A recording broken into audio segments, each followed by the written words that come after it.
Hey, everyone, and welcome to Ruby for All, a brand new Ruby podcast that I am doing with Julie. So we're going to introduce ourselves real quick. I am Andrew Mason. I am a full stack Rails engineer. I've been doing Rails for about 4 years, and I'm currently a senior product developer at Podia. I'm also on I've been on a few different podcasts over the years, like Ruby Rogues, the Ruby Blend, and currently Remote Ruby. And now I'm here with Julie doing Ruby for All. So Julie, do you want to introduce yourself? My name is Julie, and I am a junior developer at Codecademy. And I am super stoked that Andrew Mason decided that he was willing to be a co-host for me for Ruby for All. Yeah, I'm so excited. So I think like people may know me and now they're going to know you, but like how did we meet? I think this is kind of cool personally. So we had met on Twitter, right? We talked on Twitter in the past, right? We did. And actually, I believe the way we met is I started tweeting about 100 Days of Code right about when I was starting to look for a job. And spinning my 100 Days of Code, I decided to share a Ruby tidbit that I learned that day. And that was about the time I think you also started Ruby Radar. Yeah. And someone had told me that I was on the newsletter, and I looked at it, and that's when I reached out to you, and I was like, oh my gosh, thank you so much for acknowledging me. And I was super excited. And then from there, we started just kind of chatting on Twitter. Yeah, I completely forgot about that. Honestly, I forgot the exact like kickoff to that. That's so cool. Ruby Radar, if no one's ever looked it out, it's rubyradar.dev right now. And it's a newsletter that Colin Gilbert and I do every week, where we find content from the past week and we put it into a newsletter. And it's mainly supposed to show off like cool stuff people are creating and trying to like push out content from creators who are maybe less well known or like getting into Ruby. And that's awesome. That's awesome. That's the way that we kind of first met. But then we met again in person this time at RailsConf 2022. How was your RailsConf? I don't think we've talked about that. Was that your first one? We have, and it was definitely my first one. And I gotta say, it was an amazing experience. And part of why it was so amazing, I mean, number one, the Ruby community and some of the relationships that I've developed there, but also I applied for a scholarship.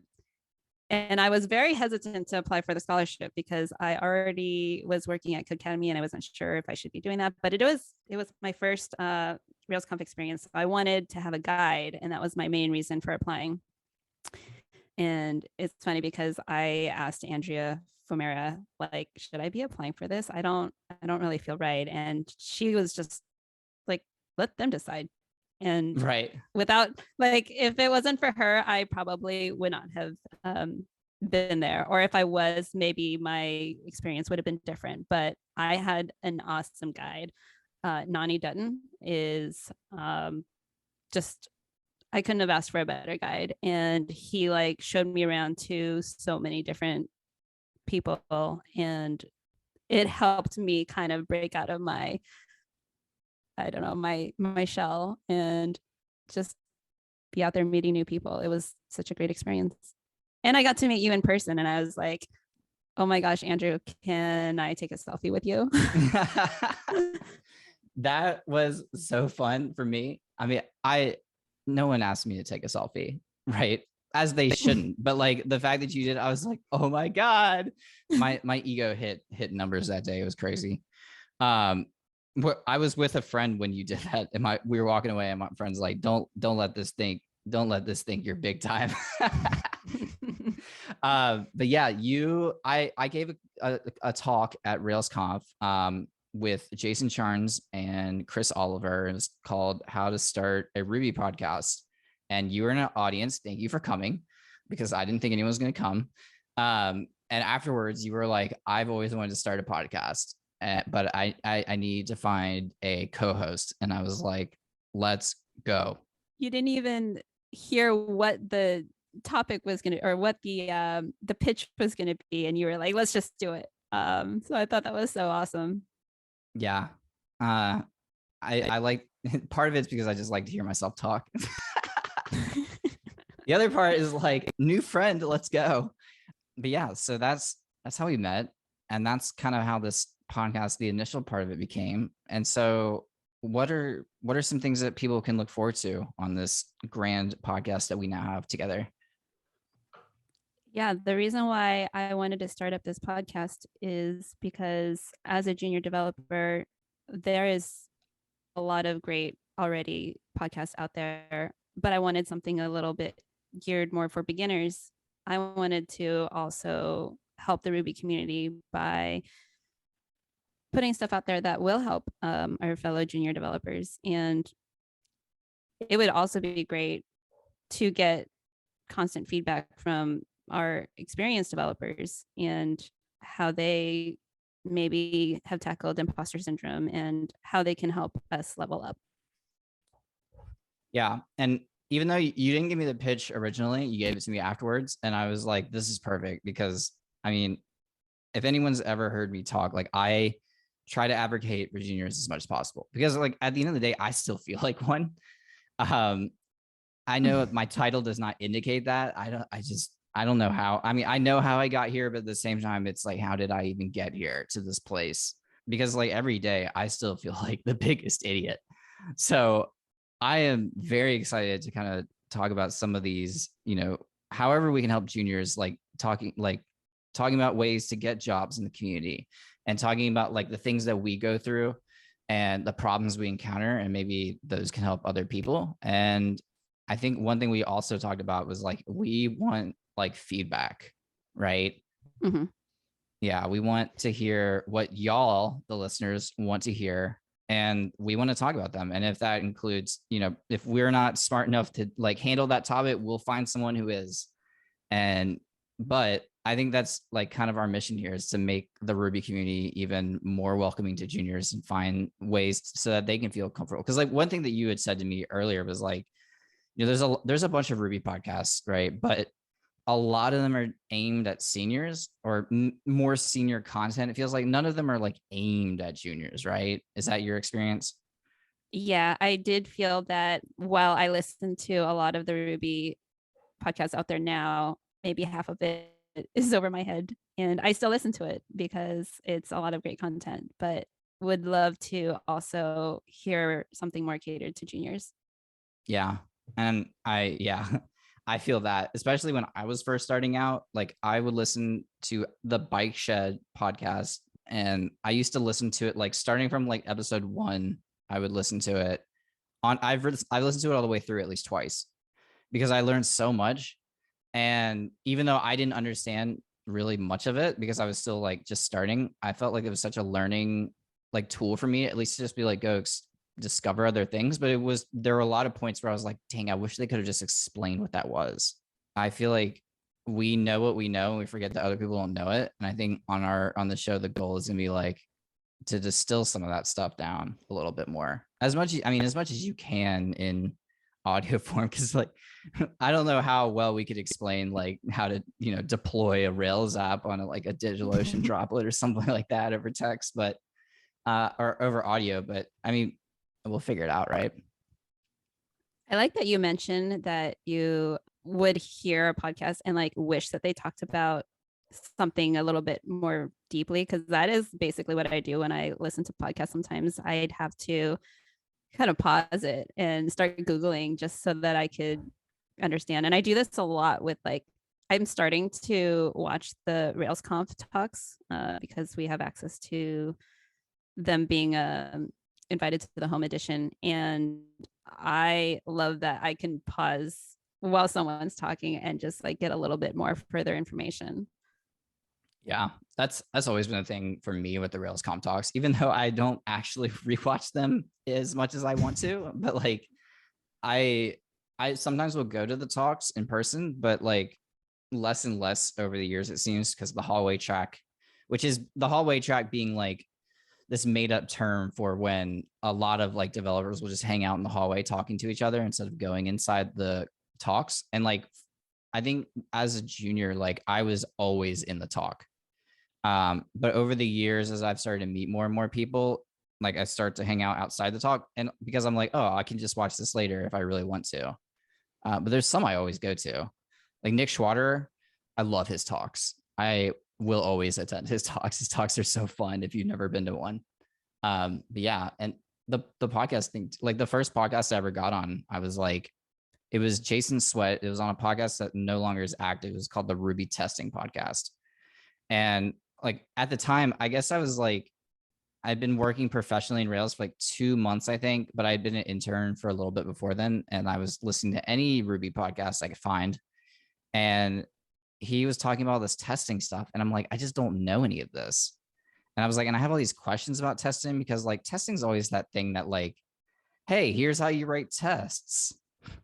And they're like, cool, now I know how to write tests, but like, when do I write tests and what for? And like all these other things. And I messaged him and I was like, hey, I have so many questions about testing. Can I just come on and ask you? And he was like, yeah. And that was like my first podcast. That is amazing. What an experience. And also being able to ask firsthand about testing. I find testing a very kind of complex topic for me as well. There's not a whole lot of, I guess I don't want to admit this, but I went through like my 2 years of learning programming without really writing tests. And the first time I wrote a test was for my take home at Codecademy. Still on my Not that testing different. journey. Oh, okay. Not that different for me at all. I didn't write any tests until I was working in production somewhere. And then even then it was like, well, I don't really know how to write tests, So, and I mean, eventually I learned, but I still like to this day, I'm like, do we really need tests for that? Like, yeah, I just feel so lazy. And I don't do TDD. And I know people are like, oh yeah, TDDs, blah, blah, blah, blah, blah. But like, I've never gotten that benefit out of it. And I don't think people who preach that it's like the best way are correct at all. I think it's just a way. And yeah, that's my opinion on testing. I hate it. I don't do TDD, but then I also feel like, is it because I'm so junior that I don't know what I want my app to do yet? I find myself when I pick up something that I'm just playing around with all the different options first and then kind of writing my test after I figure out what I want it to do. Yeah, I think I kind of do the same thing. Like, I don't know exactly where I want to go with this yet. So it's like writing tests feels weird. It's like I need to experiment. I need to try some stuff first. I think that's the way to do it. Especially like someone described to me a long time ago, and I liked the answer, so I've always used it as like a junior is someone who's trying to figure out like what a solution to, like trying to find like a solution to a problem and trying to figure out how to implement it. And a medium developer or mid-level developer is someone who can figure, like knows the problem and can implement a solution like without having to do as much like figuring out things out. And then a senior developer's implemented something so many times they know the ways not to do it. And I definitely was, and sometimes still am in that place of like, I have no idea what to do with this. Like, I don't know where to start. I'm not sure. Like, I know that what it needs to do, but like, what do I do next? Right. So it's like a lot of fumbling around, it feels like. I don't think that's bad. I think it's just kind of like journey. Yeah, no, I don't think that's bad. And I actually really appreciate that you bring this up because I feel like for me as a junior, I've always thought that senior developers always know what they're doing. And it sort of brings back the imposter syndrome. Like, I don't know that I would ever get to that place. But when you're so real and you tell me like it is, like it makes me feel so much better about me and my like imposter syndrome journey. I have imposter syndrome too. Don't worry. The other day I looked at a piece of code and I was like, there's no way I will ever get to a point where I can just write this. And that's not true, because I will get there and you will too. But I still feel like that every day. It's like speaking of Andrea, I looked at some code Andrea wrote the other day and I'm like, how would I ever have known how to do this? Right. But eventually I will. And maybe I would have. And I'm just like, just like in awe of her solution. Right. But it's like I maybe could have figured this out. Probably could have. And I'm sure you could have too. The time it would have taken us maybe different, But like, I don't know. Every solution or every problem has some solution somewhere, right? Regardless of how elegant it is. But yeah, I still feel like that all the time. Like, there's no way I'll ever get this good. But I guess every year, like I look back at myself a year ago and I'm like, holy crap, like I know so much more. And versus the year before that and the year before that. So it's like it feels slow when you're in it, but then afterwards you're like, holy crap, I know so much more than I used to. Do you ever look back at your code from like the previous year and start I don't know. Convulsing. Yeah. Yeah, all the time. Yeah, constantly. It's like, oh my God, what idiot wrote this code? And it's like, oh, cool. It was me. Oh, all the time. I'm sort of afraid to look at my code that I wrote a year ago. And actually, coming up in 2 weeks, it'll be like 1 year for me at Codecademy. Nice. But yeah, I actually am too scared to look at my code how I did a year ago. It's like I probably would want to go back and update it to something better. Maybe, but like that's like that's like if you're not taking like notes of like your progression, I guess, which is kind of hard to with code, that's like the best way to see your progression. Instead of being like, oh my God, that code I wrote a year ago is so bad. It's like, oh my God, the code I'm writing this year is so much better. Right. It's Wow, I almost like, love hearing that. yeah. I mean, because like that's like you're just gonna get better and better and better and better and better. And like I think the thing that I always lose sight of, and I don't know, maybe you do too as well, is like I should be as good as Chris or Jason or someone like this, like these people that I've looked up to and I work with, and I'm like, why can't I do this? But it's like I've only been doing this for 3 or 4 years, right? They've been doing it for like 10, 15, 20. And it's like just the minimal amount that I've gained in this 4 years is kind of impressive, right? To me, it's like, why am I expecting that I'll be as good as these people who have done it for 10, 15 years longer than me? Like, that doesn't even, like, I wouldn't do that with something else. Like, why am I expecting me to be able to do that? That's a good point. And also, if you continue to keep comparing yourself, they're always going to add yours to their journey. And that'll just make us all sad. But I like that you mentioned that we shouldn't really be comparing ourselves to others.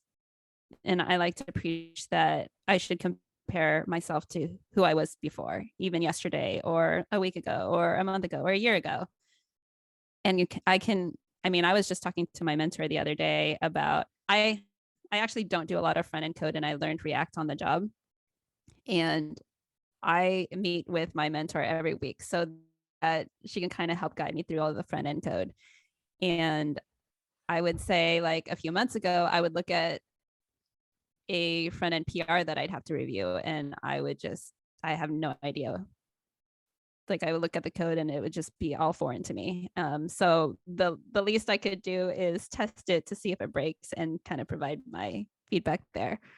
But like last week, I met with her and I was like, I am actually understanding what I'm looking at. I might not be able to provide a code review, like how the code should appear, but I can actually follow the code and see that it makes sense to me and provide that as a review. So like I grew quite a bit just in front end in the last few months. That's awesome. The review thing is where I feel like the biggest idiot, to be fair. But I think what you just said is like perfect. Of like, I have people a lot of the time being like, hey, how do I get started with code review? I feel like it's so hard to look at someone else's code and just figure out what it's doing. And then like reading code is an art, I think. And it's something that you have to get good at with practice. And that's why I like to read like gems and stuff. Like I will read the source code of things and figure out ways people are doing them, not to like study it, just to kind of get an idea. Because like once you see something one time, I feel like in programming, it's like, oh, I remember someone else was doing this in this gem I was looking at a few months ago, and I know where that gem is. So maybe I could figure out what they were doing and try to implement it. But it's like, if you like just pulling down someone's code and testing it, I feel like is a great first step for a junior reviewer. And like, honestly, that's more than I would expect, because I mean, that's very helpful, right? Because like I miss things all the time. So having a reviewer who's not just reading your code, but maybe pulls it down, I feel like is very helpful. I love how honest you are about saying that you might miss things, because sometimes I'm scared to put in a review because the person I'm reviewing is a senior and I'm only a junior. What could I possibly say that would be helpful in this situation? There have been a couple of reviews that I've reviewed where there might be some questions that I had. And even if it's not something that I could provide feedback on, asking those questions helped me understand the code better or helped me understand why they chose to do one thing over another. So I feel like being able to ask questions in code reviews has been so helpful for me on my junior developing journey. I think it's helpful for the person who wrote the code too. Because like if you ask me like a question, you're like, because I should say I always word code review as questions or praise, because code review is not like a place to demand things, right? Or like you did this wrong, blah, blah, blah. And if someone is doing that, then you've got a major problem.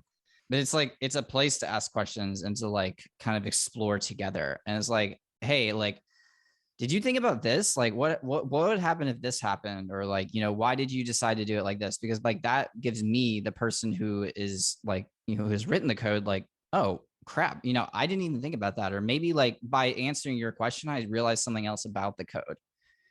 It also helps me understand the code more, right?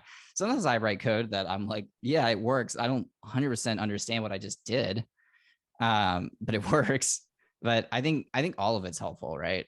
Especially if you're just keeping it like, as long as it's not like demands. And also like at the end, I think a lot of people are scared of code review, to give code review as a junior, because they're like, what can I offer? And also like, what if I miss something and this goes out of production and it breaks production? And it's like, that's not your job as the reviewer. If that person ships code that's broken, that's not your fault because you missed something in code review, right? Because the point of code review is, I mean, people will debate the point, but it's not to like find the typos. Like that should be done by the person who wrote it, right? So if it's broken, like, that's their fault, not yours. And so I feel like, yeah, just asking questions. And my rule is I always give one compliment, and just to be like, oh, I really like the way you did this, or thanks for cleaning this up, or like, this looks great, or like, I wish I had thought about this. Just something small, just to like, I don't know, look, just to make sure code review can turn into like this ego thing. I've seen it before where people are like, oh, I feel like you could have done this so much better, and if you'd written this like this and blah blah blah, and it becomes like unhelpful at that point. If it becomes adversarial, it becomes very unhelpful. Just keeping it light, keeping it friendly, like teamwork, basically. Yeah, I like what you said about asking questions. I also really like the tips that you have, kind of providing a compliment for each one. Like that's just helpful for me to read, even like if I'm putting up something for a code review, it would be nice to hear some sort of compliment. So I really like that a lot. I'll be more mindful about that going forward. I was going to ask you if you do a lot of pairing at Podia. We do. And I love to pair. I work so much better with a pair because I have insane ADHD. And just having someone to force me to sit in my seat is big enough by itself. But yeah, we do a lot of pairing. And I have a lot of thoughts on pairing, and enough that we could probably pack that into a full episode. But yeah, I love to pair. I myself love pairing a lot, and I don't think I could be the person I am today without all of the pairing sessions that I've formulated. And I also pair outside of work as well. So I think definitely we could talk about that. Yeah, next week. Save that. We'll say that because we're running on time. So you want to bring this train into the station for our inaugural episode? Yeah. Thank you for all the listeners who have come today to listen to us rant about whatever it is that junior developers want to rant about. Yeah. Thank you to everyone. I'm very excited to go on this journey with you. I think this is gonna be a lot of fun, and hopefully some people find some of it helpful. I will at least find it helpful because I get to see you every week. So perfect. Well, then at minimum, we're helping one person. Goal achieved. Well, Julie, I will talk to you next week. To everyone else, catch you next time. Bye, y'all. Bye.